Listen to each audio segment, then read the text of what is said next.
I and everybody else start shouting, it's an everything bubble. If it's an everything bubble, why is nobody getting rich?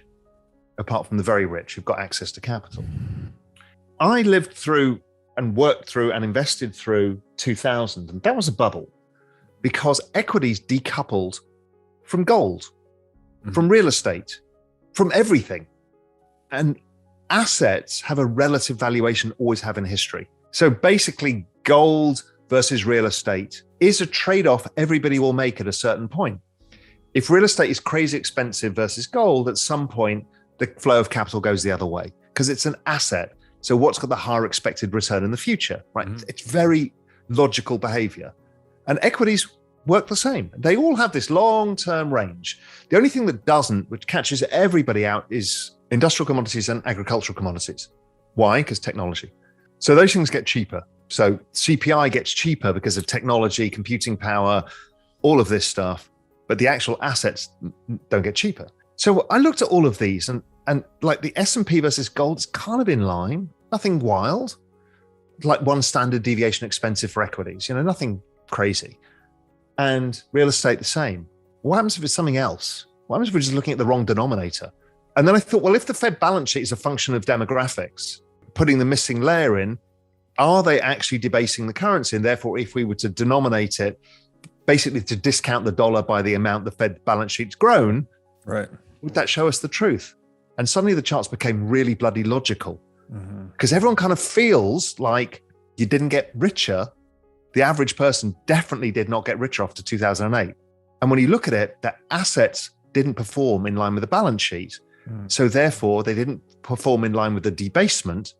So the S&P basically just about made up since 2008, not over 2008. We lost that. It's never coming back. Well, it might do, but it'll take another 20 years. Gold, real estate, none of these really recovered. They just basically follow the balance sheet. So then I thought I'd head check myself on that too, because, everyone was calling me an idiot for saying this. So then I took the UK property prices and divided it by the Bank of England balance sheet, flatline. German property prices, flatline. Swedish property prices, flatline. Canadian property prices, flatline. Australian property prices, flatline. I'm like, this is debasement, and debasement makes it look deceptively like the value of the assets is going up. Right. It's not. It's the value of the denominator falling. There were two assets that significantly beat the balance sheet and is above 2008. And they're bloody obvious what they are. One is Bitcoin and the other is the NASDAQ. Because technology, this, network effects business model, the digital age is relentless and destroying everything in its path. So all profits accrue. We get that. And that became amazing to me to realize what is now going on. So that 2008 is what gives rise, the final push off the edge of the cliff to populism everywhere. Because I was then Europe had 2012, where Europe almost lost its entire banking system and the whole of Europe and the euro. It got really scary. And I was living in Spain, tinned food and a generator, because I thought we might lose power. I mean, Cyprus took all money out of people's bank accounts above $100,000. So if you were a gas station operating on like 2% margins on the gas you pump, they took the $1 million out of your bank account, which is your float to buy the gasoline for each month. So this was happening en masse in Europe. Jeez. And I'm like, okay, I know where this is going. Occupy Wall Street explodes. And then in Spain, the indignados, everyone's in the streets rioting. And it's like the people against the state because people are angry. They don't know why they're angry. And then what happens after the people become angry phase, because they want to blame somebody. Right. Because they can't blame themselves because they are to blame. So they blame each other. And the internet comes out of it. And there we are given Facebook. And Facebook is the perfect place to divide everybody. And you throw in the Russians who understand this, and they start using bots to drive apart people. People who are logically centrists. They could have been left and right, but they could have a discussion over dinner. Now they absolutely hate each other and think it's intolerable, and one's a communist and the other's a fascist. That's where we got to.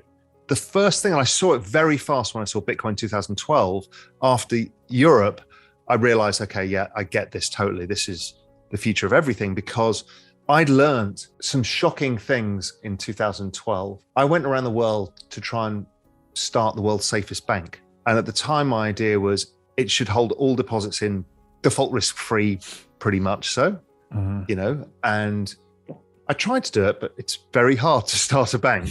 And, you know, I had some kind of pretty wealthy people, well-regarded people with me on that journey. It was just too hard. And then somebody showed me Bitcoin, and I thought, okay, this is interesting.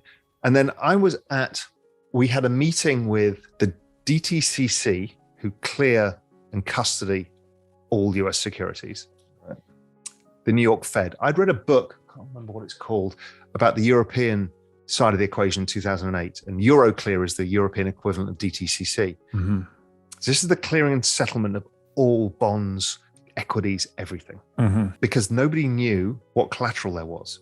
Then 2012 comes. So what happens is over that period, the ECB lends Euroclear $50 billion on the day Lehman goes under. And what was shocking in the book is, as collateral, they took the bank's positions. They're not segregated with customer and house positions. So basically, had it got worse, had AIG gone under, which was a AAA credit, the whole system would have taken a haircut, and we wouldn't have known. So what we think is segregated and safe is actually not segregated and safe. Right. So then when Europe almost went under, we almost lost a sovereign state. That is the collateral of the system. That is the bottom of the pile. That is everything. And that is why Europe could not go.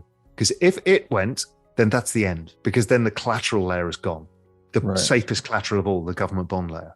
So then I'm in this room with the DTCC and the New York Fed. And I say to the DTCC, I said to the Fed first, I said, let's say the DTCC has a huge default and JP Morgan defaults. Yeah, there's a problem, goes under. And there's a big hole because nobody's paying anybody anything. The system freezes up. What do you guys do? So, we'll lend them money. You know, they can't go under. Great.